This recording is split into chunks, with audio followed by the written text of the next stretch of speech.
নমস্কার বন্ধুরা, ঘরোয়া রান্না বাই চৈতালিতে সবাইকে স্বাগত জানাই। আজকে আমি চলে এসেছি সোয়াবিন আর ছোলার ডাল দিয়ে দুর্দান্ত স্বাদের একটা রেসিপি নিয়ে।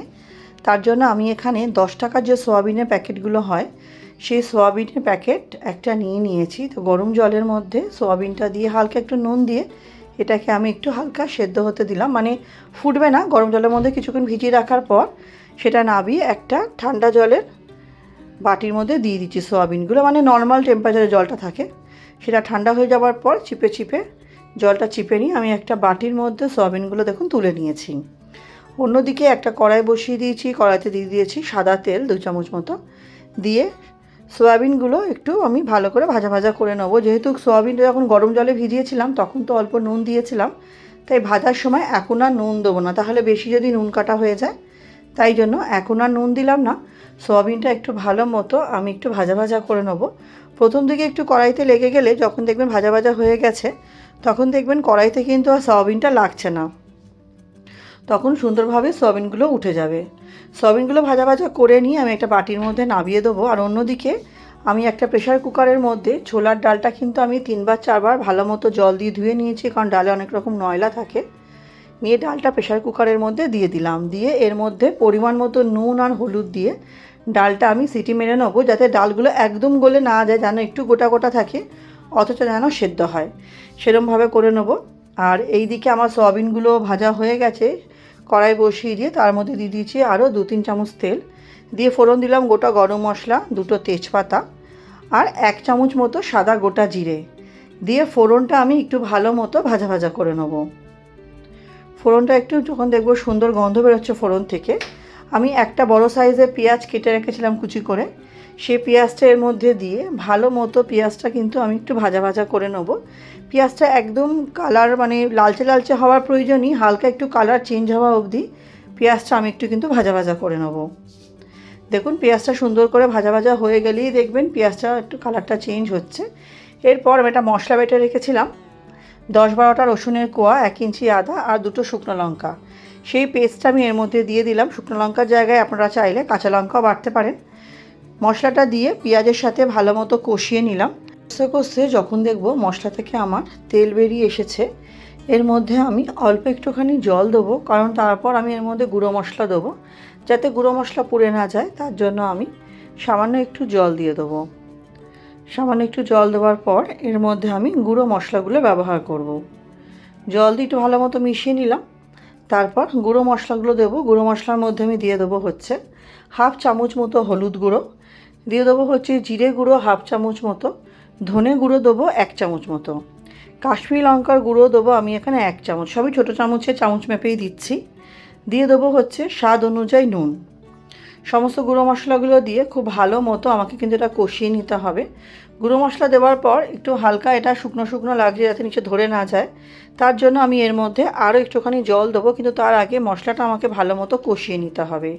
মশলাটা এখন খুব ভালো মতো কষিয়ে তেল ছাড়তে শুরু করে দেবে, তখন কিন্তু এর মধ্যে আমি জলটা দিয়ে দেবো। জলটা দিয়ে আরটু কিছুক্ষণ নাড়িয়ে নিয়ে এটা কিন্তু আমাকে একটু ঢেকে রাখতে হবে, যাতে গুঁড়ো মশলাগুলো ভালো মতো মজে যায় এবং এই আদা রসুন পেঁয়াজটা যত খুব ভালো মতো সেদ্ধ হয়ে যায়, যাতে মশলাগুলো খুব ভালো মতো কষে গিয়ে মশলা থেকে তেল ছাড়তে শুরু করে। তাই আমি মিনিট 2-এর জন্য এটাকে আমি ঢেকে রেখেছিলাম। দেখুন খুব ভালো মতো ফুটে গেছে, এবার ঢেকে দেবো। মিনিট 2 পরে আমি ফিরে আসছি। মিনিট 2 পরে দেখুন মশলাটা কিন্তু দুর্দান্তভাবে কষে এর থেকে কিন্তু আমার তেল ছাড়তে শুরু করেছে। কালারটাও দেখুন অসাধারণ এসেছে। এবার খুন্তি দিয়ে বেশ কিছুক্ষণ ভালো মতো নাড়িয়ে নিয়ে আমি সয়াবিনগুলো দিয়ে দেবো। সয়াবিনগুলো দিয়ে কিন্তু আমাকে এবার খুব ভালো মতো সয়াবিনের সাথে মশলাটা কষিয়ে নিতে হবে।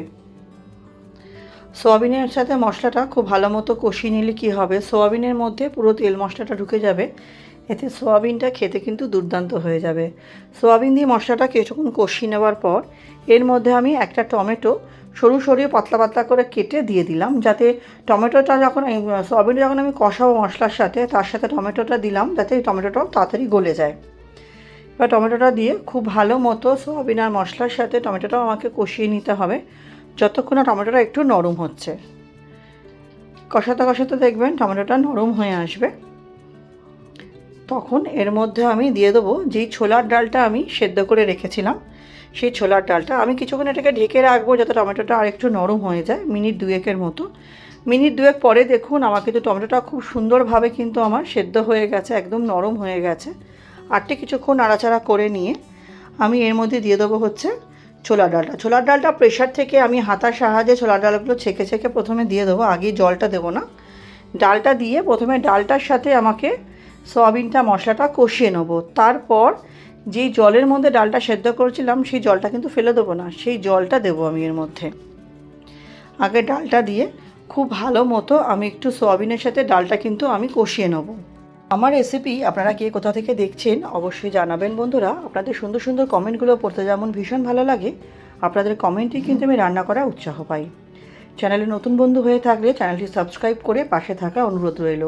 পাশে থাকা বেল আইকনটি প্রেস করে অল নোটিফিকেশানটা অন করে দেবেন, তাতে আমি চ্যানেলে নিত্য নতুন যখনই রেসিপি আপডেট করব সবার আগে আপনাদের কাছে নোটিফিকেশান পৌঁছে যাবে। পুরনো বন্ধুদের অনেক ধন্যবাদ এভাবে পাশে থাকার জন্য, সাপোর্ট করার জন্য। যারা আমার রেসিপিটি দেখছেন অথচ একটু লাইক করতে ভুলে গেছেন, অবশ্যই একটি লাইক দিয়ে রেসিপিটি কন্টিনিউ করবেন এবং ভালো লাগলে অবশ্যই পরিবার বন্ধুবান্ধবের সাথে শেয়ার করবেন। আপনাদের একটা শেয়ার বা একটা লাইক আমাদের জন্য অনেক বেশি গুরুত্বপূর্ণ। দেখুন ডালটা কিন্তু খুব ভালো মতো সয়াবিনের সাথে আমি কিন্তু কষিয়ে নিয়েছি। যত ভালো কষাবো ততই কিন্তু রান্নার টেস্ট আসে। ডালটা সয়াবিনের সাথে আমার খুব ভালো মতো কষে যাওয়ার পর আমার যে প্রেশার কুকারের মধ্যে ডাল সেদ্ধ করা জলটা ছিল সেই জলটা আমি এর মধ্যে দিয়ে দিলাম।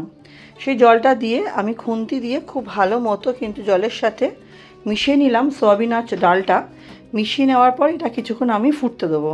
আমি এটাকে ঢেকে মিনিট 5 মতো ফুটতে দেবো। মিনিট 5 পরে দেখুন ডালটা কিন্তু আমার খুব সুন্দরভাবে ফুটে গেছে। এবার খুন্তি দিয়ে আরেকবার একটু নাড়াচাড়া করে নিচ্ছি। নাড়াচাড়া করে নেওয়ার পর এর মধ্যে আমি দিয়ে দেবো হচ্ছে ছোটো চামচেরই 1 চামচ মতো ঘি। আমি এর মধ্যে এখন আর শাহি গরম মশলা গুঁড়ো দিলাম না, যেহেতু প্রথমে আমি গরম মশলা ফোড়ন দিয়েছি, তাই পরে আর দিলাম না শাহি গরম মশলা গুঁড়োটা। এর মধ্যে আমি ছোটো চামচের 1 চামচ ঘি দিলাম। ঘিটা আমি একটু ভালো মতো মিশিয়ে নেবো। কিন্তু এটা আমার রেডি হয়ে যাবে। লাস্টে আমি আরেকটি উপকরণ মেশাবো, যার জন্য এর স্বাদটা কিন্তু দ্বিগুণ বেড়ে যাবে। একটু ভালো মতো আমি ঘিটা মিশিয়ে নিলাম ডালের সাথে। ঘিটা যখন ভালো মতো মিশে যাবে, এটা হালকা একটু ডালটা ফুটবে, তখন আমি দিয়ে দেবো এর মধ্যে ফ্রেশ ধনেপাতা। আমার কাছে ধনেপাতা ছিল বলে আমি ধনেপাতা দিলাম, তাতে গন্ধটা ভীষণ সুন্দর আসে। আর যদি ধনেপাতা না থাকে আপনারা কস্তুরি মেথিও দিতে পারেন, তাতেও কিন্তু অসাধারণ হয় খেতে। ধনেপাতা দিয়ে ভালো মতো নাড়িয়ে চাড়িয়ে নিলে এটা আমার রেডি হয়ে যাবে। এবার আমি মিনিট 5 মতো স্ট্যান্ডিং টাইমে রেখে অবশ্যই আপনাদের দেখাবো যে দেখতে কতটা সুন্দর এসছে। এটা দেখতে যতটা সুন্দর হয়েছিল, এটা খেতেও কিন্তু অসাধারণ হয়েছিল। আমি পরিবেশন করেছিলাম গরম গরম পরোটার সাথে। তাহলে বন্ধুরা রেসিপিটা কেমন লাগলো অবশ্যই জানাবেন। আমার সাথে রেসিপিটি শেষ অবধি দেখার জন্য সবাইকে অসংখ্য ধন্যবাদ। আজকের মতো ভিডিওটা এখানেই শেষ করছি। নেক্সট দিন আবার হাজির হয়ে যাব নতুন রান্নার সাথে। সবাই খুব ভালো থাকবেন, সুস্থ থাকবেন, সাবধানে থাকবেন।